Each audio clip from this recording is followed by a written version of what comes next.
Avec mon nouveau PC, je peux faire des choses incroyables en 3D sans devoir attendre des heures pour exporter un projet ou attendre un simple rendu des dizaines de minutes. Dans cette vidéo, je vais vous dévoiler les composants du PC, les pour et les contre, PC ou Mac, et la réponse à la question qui vous intéresse le plus, combien il m'a coûté.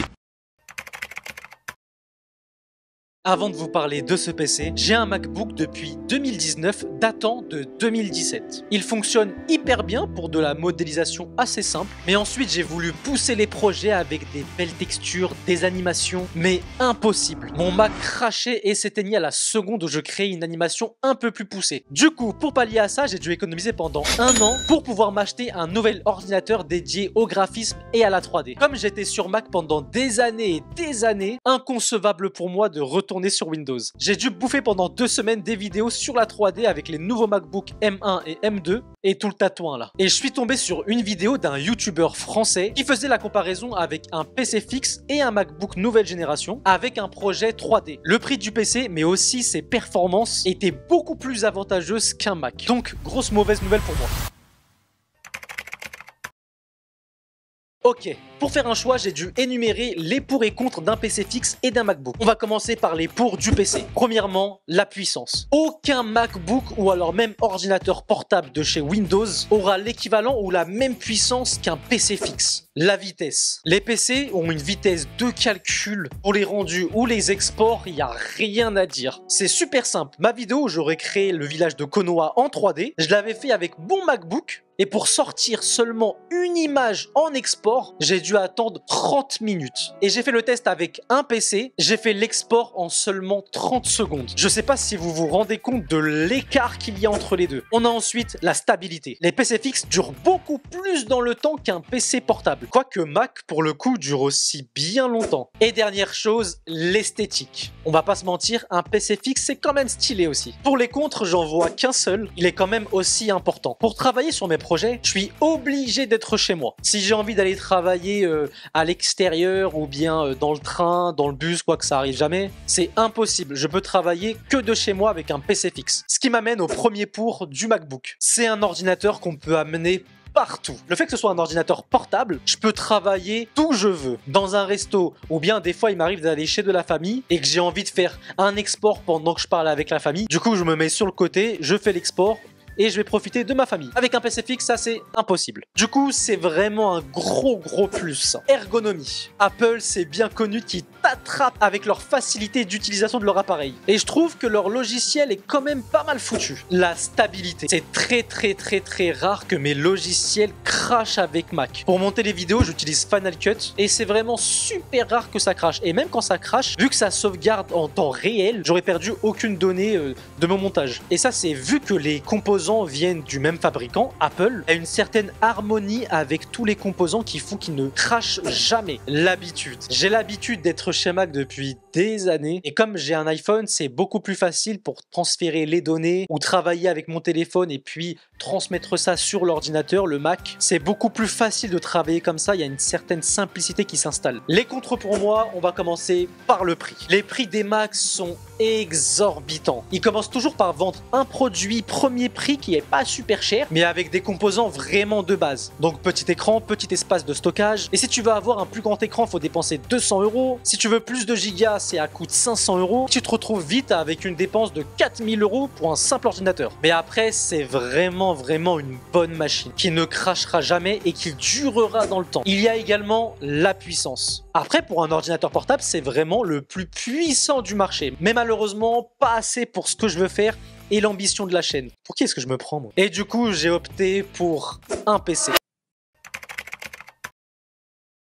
J'ai regardé premièrement sur Amazon les PC déjà montés, mais grosse erreur. Amazon ne sont pas du tout spécialisés dans les PC. Et puis sincèrement, je préfère faire profiter un magasin local. Du coup, je me suis un peu renseigné, mais j'avais du mal à trouver. Et là, j'ai un ami qui m'a parlé d'un magasin sur Paris qui était spécialisé dans les PC. Du coup, en m'y rendant, sur le chemin, je tombe sur un autre magasin de PC. Je décide de m'arrêter et de rentrer dans la boutique. Le gars hyper sympa et un connaisseur de malade sur la 3D. Il m'a m'a fait un devis avec les bons composants pour la 3D. À ce moment-là, mon choix a été fait, ça va être cette boutique. Mais je me suis quand même dit à la base, je me suis déplacé pour me rendre dans la boutique dont me parlait mon pote. Donc je vais quand même m'y rendre. Et là, la boutique de malade mental. Des LED de partout. Des PC en vitrine hyper stylés. Mais le gars s'y connaissait pas trop en 3D. Et il s'est donc calé par rapport au devis de la première boutique que je lui ai donné pour faire le sien. Mais leur grosse force à eux, c'est qu'ils sont vachement réputés sur Google avec d'énormes avis et des pas trop mal en plus. Donc là, je suis partagé. Soit je choisis la première boutique parce que le gars est hyper calé dans la 3D et je sens qu'il va mettre des composants qui vont hyper bien aller ensemble, mais qui n'ont pas trop d'avis sur Google, LCDI pour la nommer. Ou bien je choisis la deuxième boutique, elle s'appelle Infomax. Le vendeur s'y connaissait pas hyper bien dans la 3D, mais la réputation elle est là, donc je sais qu'ils vont me faire quelque chose de quali. Donc là, je choisis soit l'humain de LCDI, soit la qualité de chez Infomax. C'est simple, j'y ai réfléchi pendant des semaines. Entre temps, je suis allé en vacances et en rentrant, j'ai décidé de commander chez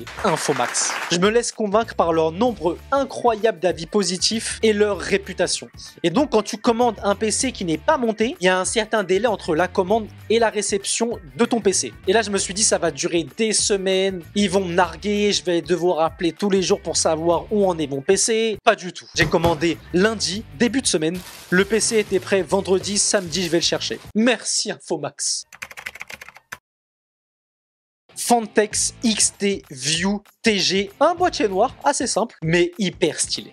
Le processeur, le cerveau du PC. Pour la 3D, c'est simple, il te faut un bon processeur. J'ai opté pour le Intel Core i7 14700KF qui va nous servir pour la vitesse de calcul, les simulations, l'explosion et tout ça indispensable pour de la 3D. Les RAM. Les gars, si vous voulez faire de la 3D, je vous conseille au minimum 16 Go de RAM et encore, ça reste vraiment le strict minimum. Les RAM vont nous servir à stocker les informations de modélisation, d'animation et texture. Et plus on aura de place et plus on pourra stocker des infos de gros projets. Pareil, si vous voulez utiliser plusieurs logiciels à la fois, plus vous aurez 2 Go et plus vous pourrez ouvrir plein de logiciels en même temps. Mais en gros, c'est la vitesse du PC. Et moi, j'ai opté pour un Corsair Vengeance DDR5 RAM 2 x 32 Go.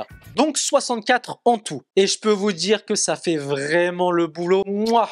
À titre de comparaison, mon MacBook avait 16 Go de RAM. Et je vous avoue qu'il n'était pas hyper rapide. Donc croyez-moi que là, avec 64 Go, je fais des trucs hyper stylés, hyper énormes et en plus de ça, super rapides. La carte graphique. Les cartes graphiques, aussi appelées les GPU, servent principalement à traiter les images et les vidéos sur votre écran. Voici quelques-unes de leurs fonctions principales. Premièrement, on a le rendu graphique. Elle gère les rendus de graphisme, que ce soit pour le jeu vidéo, la 3D, la modélisation ou toute application de montage. Deuxièmement, accélération vidéo. Elles améliorent la lecture et le traitement des vidéos, permettant des résultats beaucoup plus fluides. Troisièmement, calcul parallèle. Je m'explique. Les cartes graphiques sont conçues pour effectuer des milliers de calculs simultanément, ce qui les rend hyper efficace pour les tâches comme les rendus 3D, l'intelligence artificielle et le minage de crypto-monnaies, mais ça nous intéresse pas trop. En gros, plus vous aurez une bonne carte graphique, plus vous pourrez faire des choses incroyables. Et moi, j'ai opté pour la RTX 4060 Ti, qui est abordable niveau prix et qui fait vraiment l'affaire. Et on finit avec le stockage. Les amis, avec mon MacBook de 500 Go, j'ai vraiment appris une grande leçon que je m'apprête à vous partager. Je devais constamment supprimer des fichiers pour libérer de l'espace. Pour monter les vidéos, c'était difficile de tout monter à la fois. Je devais supprimer des petites parties,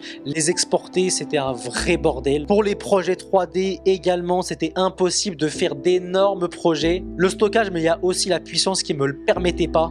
Et du coup, je me suis dit que cette fois-ci, je ne me ferais pas avoir. J'ai donc opté pour 2 Tera de stockage. Oui, tu as bien entendu, 2 Tera de stockage. Comme ça, je suis tranquille à un bon petit moment.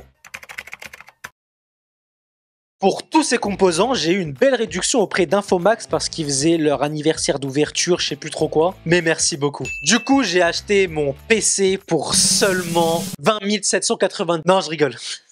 Mon PC m'a coûté 1600 €. Du coup, pour le coup, ça a un certain coût. Mais ça en vaut vraiment la peine si votre profession c'est le graphisme, la 3D, le montage vidéo, c'est indispensable. Et d'ailleurs, c'est grâce à ce PC que j'ai pu faire la vidéo où je recrée la 3D du documentaire d'Inoxtag. D'ailleurs, si vous l'avez pas encore vu, elle est juste ici.